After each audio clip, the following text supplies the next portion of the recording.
Hi everyone, and welcome to Sew Against the Grain. My name is Mona and I'm excited to talk to you about everything that I sewed in the month of May. The first item I actually completed in the month of April, but I'm revealing it, I guess, in the month of May because it was the dress I made for the Handmade dress swap, and I'll link all the details below about the Instagram account and kind of how the process works.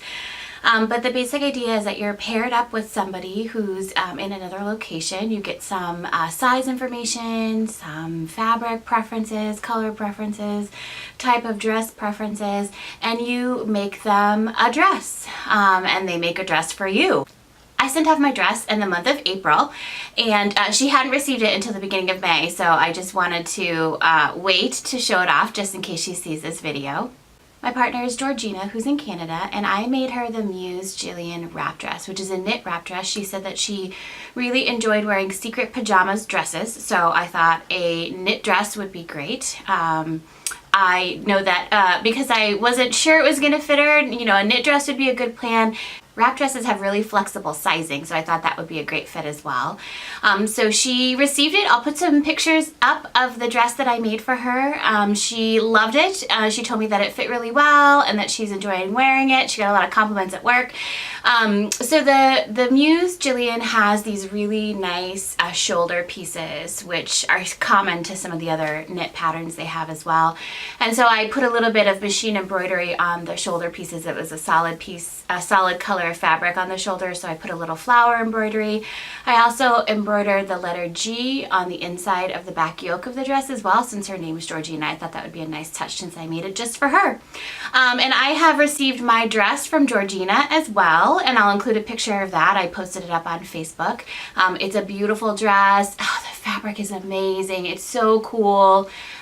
Arizona is in full summer mode, so it was great to have her be thoughtful of that and create a nice light summer dress, which I absolutely adore. Item number 2 is a dress made using a pattern from Gertie's Ultimate Dress Book, and it's the modified basic bodice with just a gathered dirndl skirt. The fabric is a floral border print, and it's got these lovely green tones all over it. And it's actually a printed fabric, so it's got this really interesting look when you're up close where it looks kind of pixelated almost. It's a really interesting looking fabric. It is very, very thin and very opaque, which is amazing, so it makes a really comfortable light dress for the summer.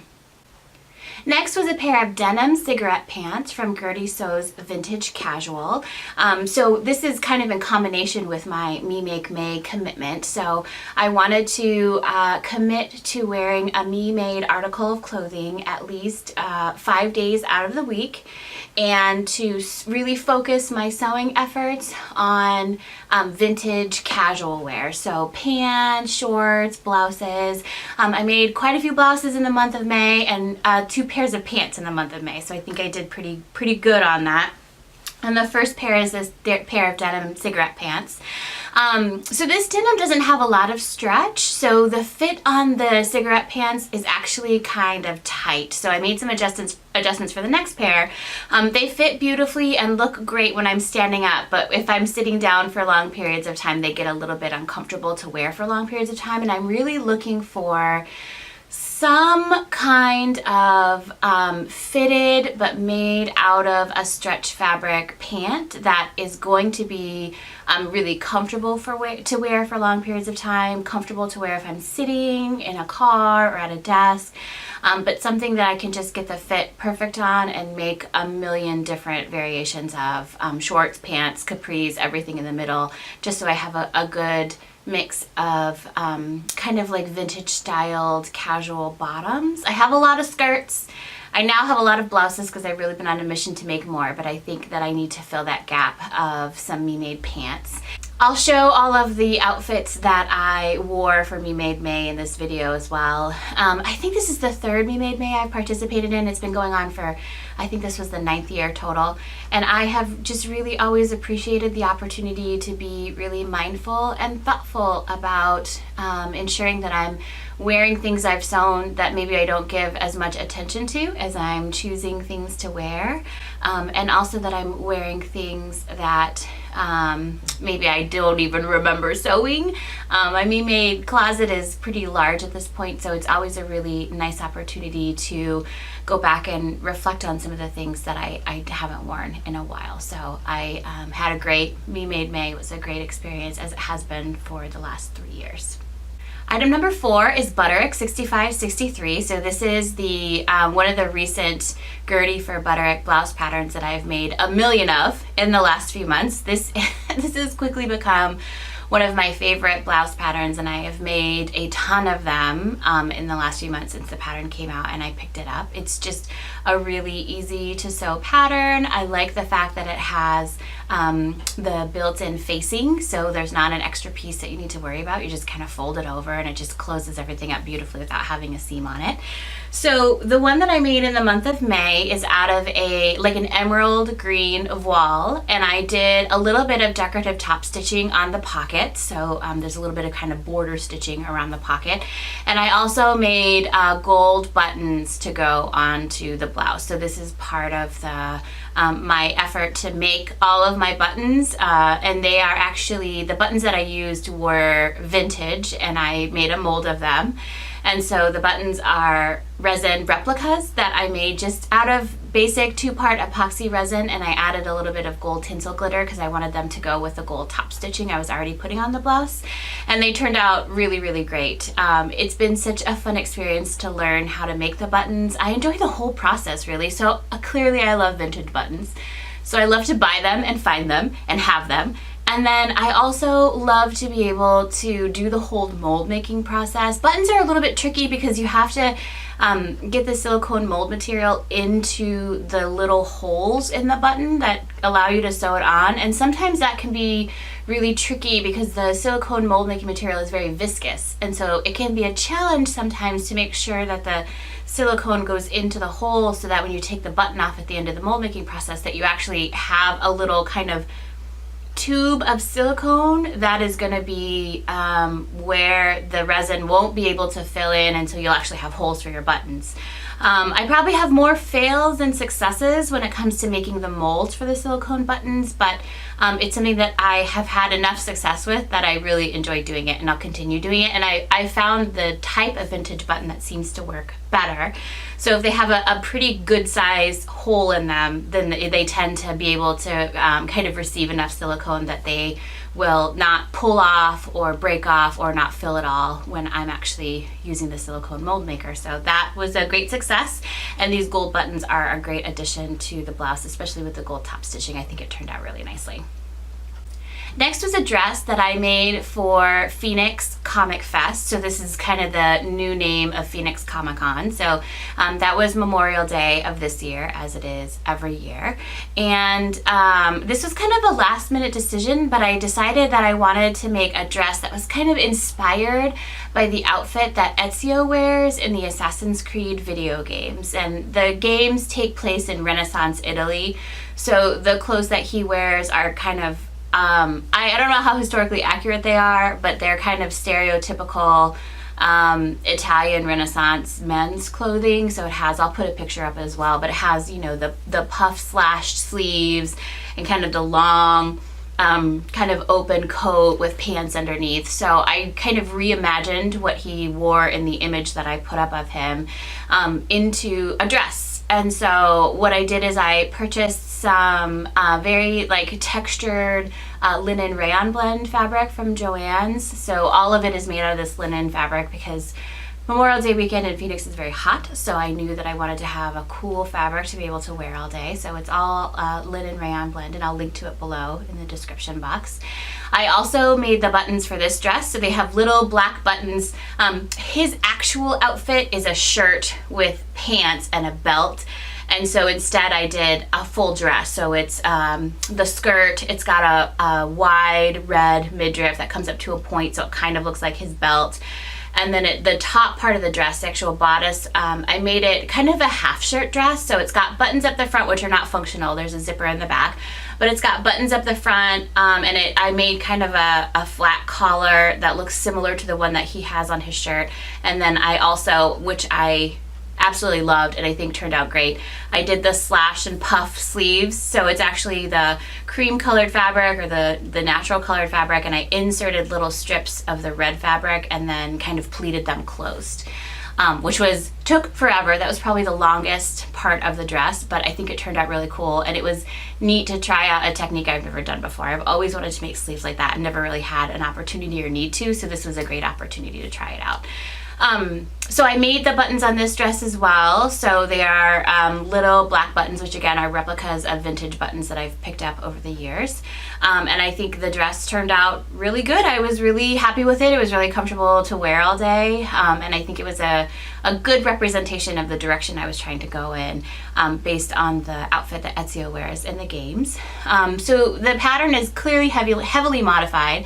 But I used kind of the boat neck bodice and midriff piece from Gertie's Ultimate Dress Book, and I actually modified the midriff piece to come up to a point under my bust so it looked like Ezio's belt. And I broke out my vintage sewing techniques, and I actually, instead of trying to sew right sides together and get that point to look the way that I hoped it would, which is very pointy and clearly not rounded at the top, I actually kind of ironed over the seam allowance and I top stitched it on, which is pretty common in vintage sewing. Whenever you're assembling things that have really pronounced points, it's pretty common that they'll ask you to edge stitch or top stitch it on. So I did that for the midriff piece. And then for the bodice itself, I just kind of, I split it up the middle. I made it into kind of a v-neck. I split it up the middle. I added seam allowance and facing for the actual kind of button crossover piece of it.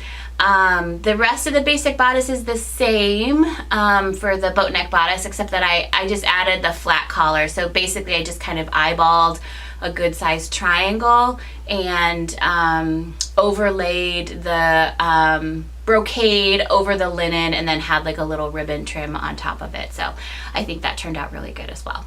Finally, for the month of May is another pair of cigarette pants from Gertie Sews Vintage Casual. This pair I made out of a stretch corduroy from Joann's, and it's this kind of beautiful burnt orange color.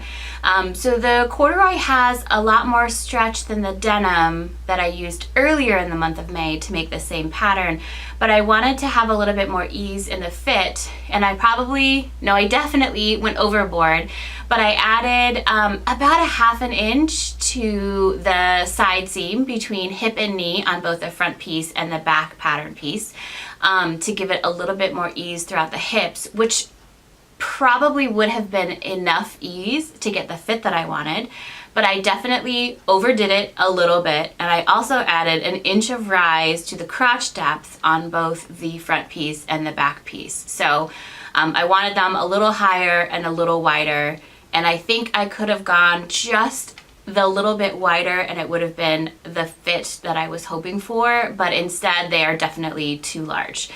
They're a little baggy, the crotch is lower than I really like. They fit, I'll definitely wear them, but it's not the look that I was going for, and I think also because the corduroy had more stretch than the denim, I should have accounted for that when I was thinking through what size differences I needed to have made and realized that I didn't need to add in both horizontal and vertical ease.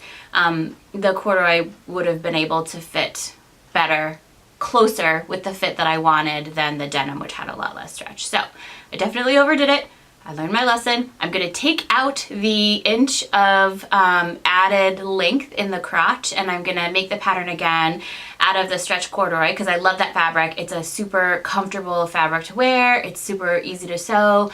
I definitely want to make it again. It's like a very fine wail too, so it's not even super obvious that it's corduroy from far away, but it's comfortable like corduroy is. So I definitely want to make another pair and readjust the pattern so it doesn't have that extra inch of length in the crotch, and just keep the width that I added because I think that will make them more comfortable to wear than the denim pair, but then also have them still be fitted enough that I like the look of them when I make them.